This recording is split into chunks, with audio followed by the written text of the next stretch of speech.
Alright guys, before we start this video, I just want to tell you guys, we got the new PanzerBuilt Gen 2 launch releasing this Sunday. What is that, August 13th, I believe? Probably launch it right around 2 o'clock Eastern. So we have 2 different shirts this time around. We got maroon PanzerBuilt tee. These are the turning asphalt into adrenaline tees. This one's a little wrinkly, just came out of my hamper. You know, I wear my shirts and I love these things. These are really, really comfortable tees. I told my boy Jared, you know, I want the best of the best, and that's what he does. So the black, I really like these things. Check it out. So we got the gold, the white, the black. I think it all flows really nice. We're also releasing these jet tags here. So if you got a set of Subi keys or Evo keys or some keys you want to rock some jet tags on, we got these sweet Panzer jet tags. And last but not least, for this drop, let's try not to lose my keys here, we got a black border and a white border sticker. A lot of you guys were asking for stickers, so we got just the Panzer logo. These are going to look sick on any car out there. I mean, come on, look at these things. What do you think, Seth? I think they look nice, and I want them on my Camry. Banger, right? Yeah, we can slap them on an 01 Camry that really needs a bath, but yeah. So now, lastly, you guys check out this hat. Jared made me this hat. These things are super sick. So you got the leather Panzer logo, and me, I don't really like the snapback hats. I love how these things fit. These are like the little flex fit hats. So they run in a small, medium, and a large, extra large. This is a 1 of 1, but if we get enough interest, I will release these to the public. I do know a few people are already interested. So this is like the best fitting hat I've ever had. So if you guys want one, leave a comment down below, or, you know, message me on Instagram. We'll figure something out. Maybe I'll release like 10, 15 of them in the next drop. But that's it for now. Let's get on with the video, and yeah, enjoy. Good morning, guys. Welcome back to the channel. We are back in the garage with the white 17 STI, and today we're finally gonna get this thing hopefully running. If you guys watched the last video, you know we built this car in 2 days. Customer brought it in. It was blown up. The old block was no good. We replaced it with a new RA block, brand new heads, front mount intercooler, all new setup. Like pretty much everything is new. Went to start the car, ran for about 3 seconds, died, and wouldn't start again. Just cranks and cranks and cranks. Throws a cam sensor code. We checked all the electrical connections, all the pins, all the sensors, swap sensors, make sure everything was good there.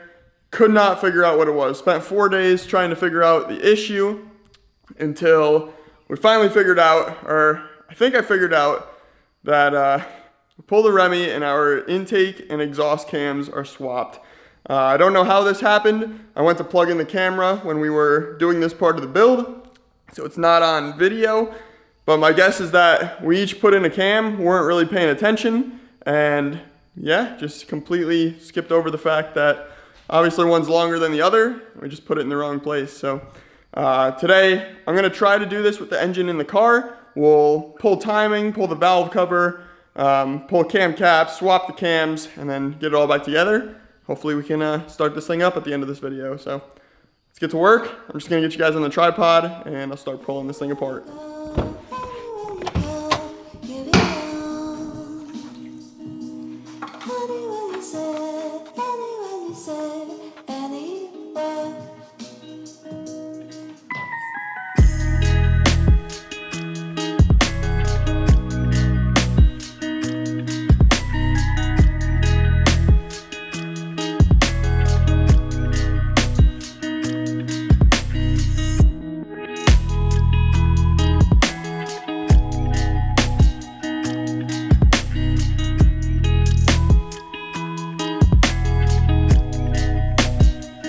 Well, boys, I don't know what you can all see down there, but maybe that right there, that text on that cam right there says intake, and that's on the bottom. So we definitely got them mixed up. I don't know how, but let's get those things swapped out. We got to pull front timing cover, pull timing, pull cam gears on this side, and then we should be able to get those things flipped out. But there's our problem.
we got the cams out. The bottom buckets I did take out so they wouldn't fall out. These are in order. Make sure if you take these out, you keep them in order. I labeled them 1 through 4. That way when we put them back in, they're in the correct order and the valve lash remains the same. That is extremely important.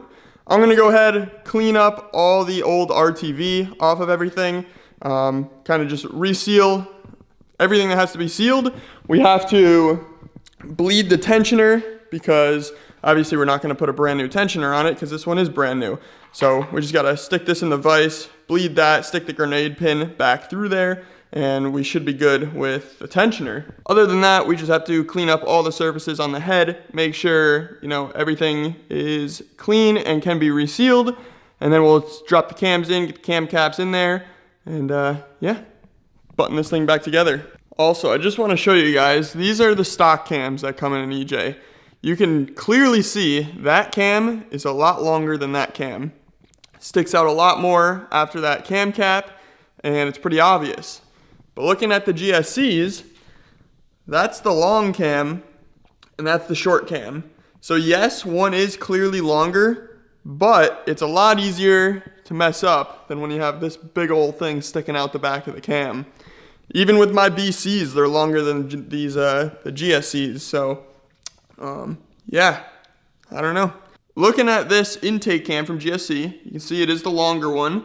So looking at this distance here, it is very close to the distance coming off the stock cam on the back of the cam cap. So yeah, pretty easy to mess those up, I guess. And because they are short, they do fit, and it's just something to watch out for. So lesson learned, let's try not to make that mistake again. Alright, sorry for the super foggy lens. It's crazy humid outside, but we got the valve cover all back on. Everything is resealed. I got to go ahead and get our cam gears on, idlers, tensioner, get this thing timed up. I did go ahead and re-bleed our tensioner as well. We got our grenade pin back in there. So everything is looking good. I'm just going to go ahead and get this thing all timed up. It's pretty dark in here and it's not picking up a whole lot on the camera. Plus it's very humid and it's fogging up the lens. So you guys have seen me do this a million times. I'm gonna get this buttoned up and I'll pick up with you guys once this is pretty much all back together. Okay, so it is the next morning and I am more than ready to try to start this thing. And fingers crossed, it'll fire right up. Obviously we already have oil pressure. All we did was take the valve cover off, so shouldn't have lost any oil pressure there. So I'm just gonna crank it. If it fires up, probably run it for like 1 to 2 minutes. There is no coolant in the car yet, just in case we gotta pull it all back out again. But I have high hopes. We're gonna let it run 1 to 2 minutes. I'll shut it off, we'll drain oil, fill it with coolant, fill it with oil, and then start it back up, take it for a little drive. Let's get you guys on the tripod. We'll see how this goes.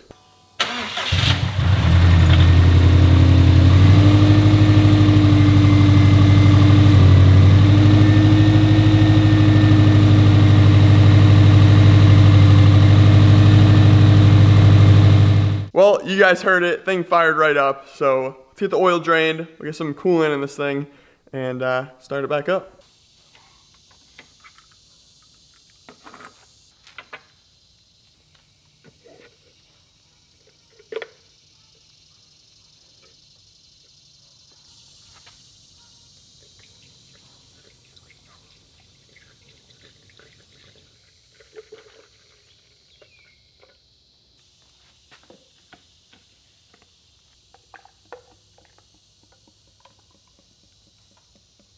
Okay, car is topped off on coolant and oil. We got a new filter in there. Obviously drained all the other oil out. It all looked pretty good. Granted, the car only ran for like a minute or two, but we got new oil in there now. Let's get another start and see if we can get up to operating temp without any issues. And then we got to run a log for Josh. That way we can get this car dialed in. But yeah, send it.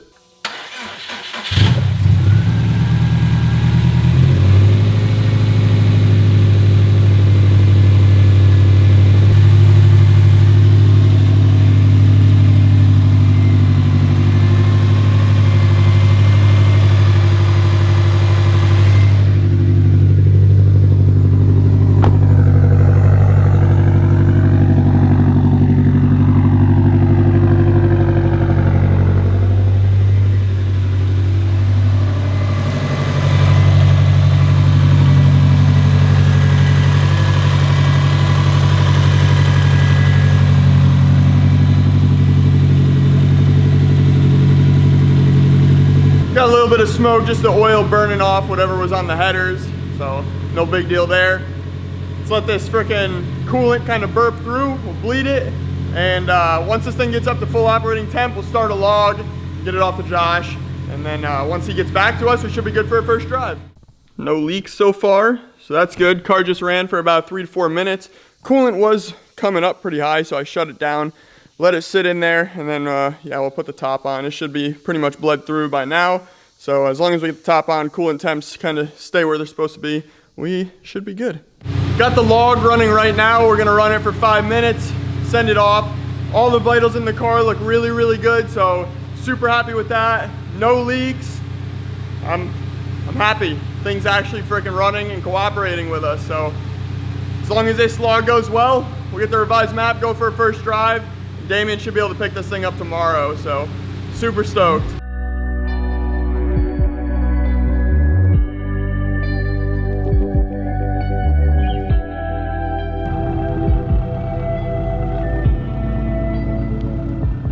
All right, it's the next morning now. Heard back from Josh last night, said the data log looks spot on. So we're gonna take this bad boy to work and make sure she drives all good. And Damien's gonna come pick it up tonight. So let's get a little first start. A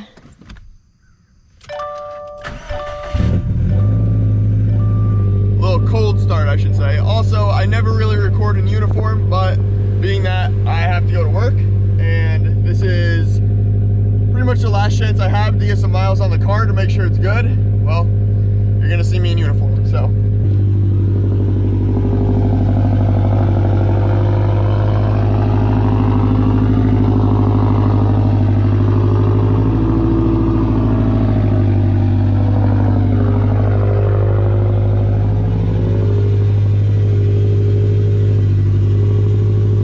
So on the way to work, we need to pick up 3 data logs for Josh. We need a 35-mile-an-hour cruise, a 1, 2, 3, 4 at 25% acceleration, and then we need a 55 to 60-mile-an-hour cruise on the freeway. So once we get those, we'll send those to Josh, make sure the car is 100% perfect on the road, and then probably just do break-in miles. Damien's gonna come pick it up tonight. He lives like an hour and a half away, so just take it easy until we get the break-in miles done, and then we'll get her tuned, make some jam. This car will probably make somewhere in the 400 range, I would assume. So I think Damien's gonna be stoked, but let's get on the road. I gotta get to work. Let's get some logs for Josh, and we also gotta stop and get some fuel.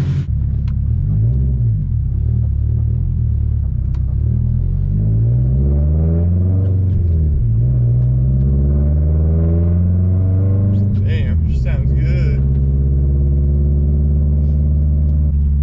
Not really sure if our fuel gauge isn't picking anything up or we're actually like out of fuel. I'm pretty sure there was fuel in there when I was messing with it, but you guys remember, same thing happened with my car and it was actually just out of fuel. So we'll head to the gas station, fill up, and that'll be the true tell. All right, right now we're recording a 1 minute 35-mile-an-hour data log. It's a little cruise. All right, just put about a half tank of fuel in it and fuel gauge is picking it up. So we're all good there. I guess we were just really low.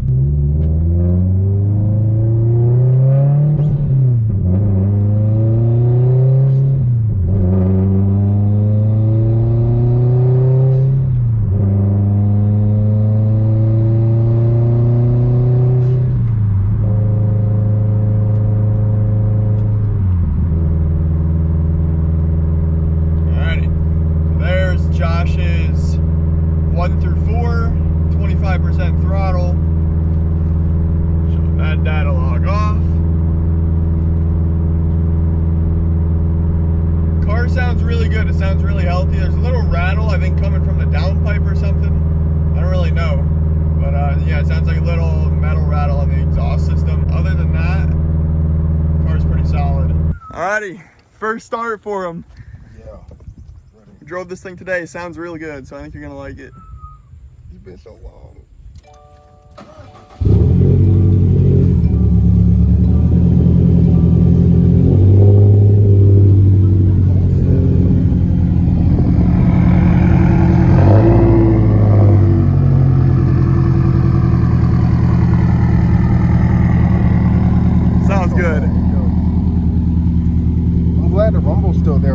It is. I haven't seen it in so long.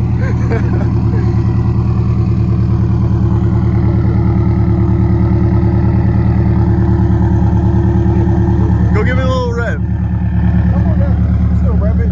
Yeah.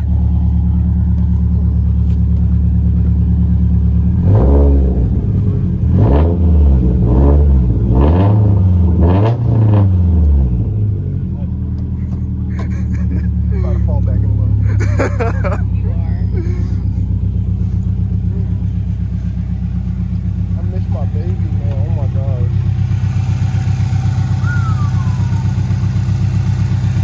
This is good, man. I'm glad I got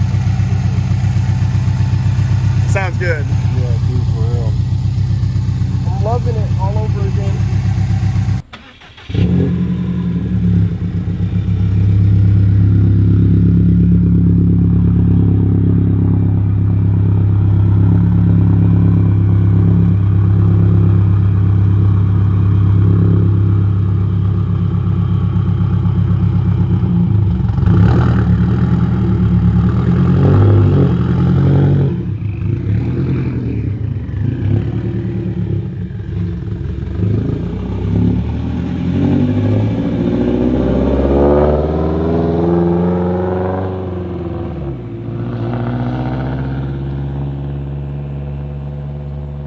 Well, boys, the STI that confused us all, finally running. We're able to see him drive out of here. Things running good. I drove it today to work and back, and yeah, all the vitals seem good. It does have a small little oil leak he's gonna work out, but other than that, yeah, it's pretty dialed.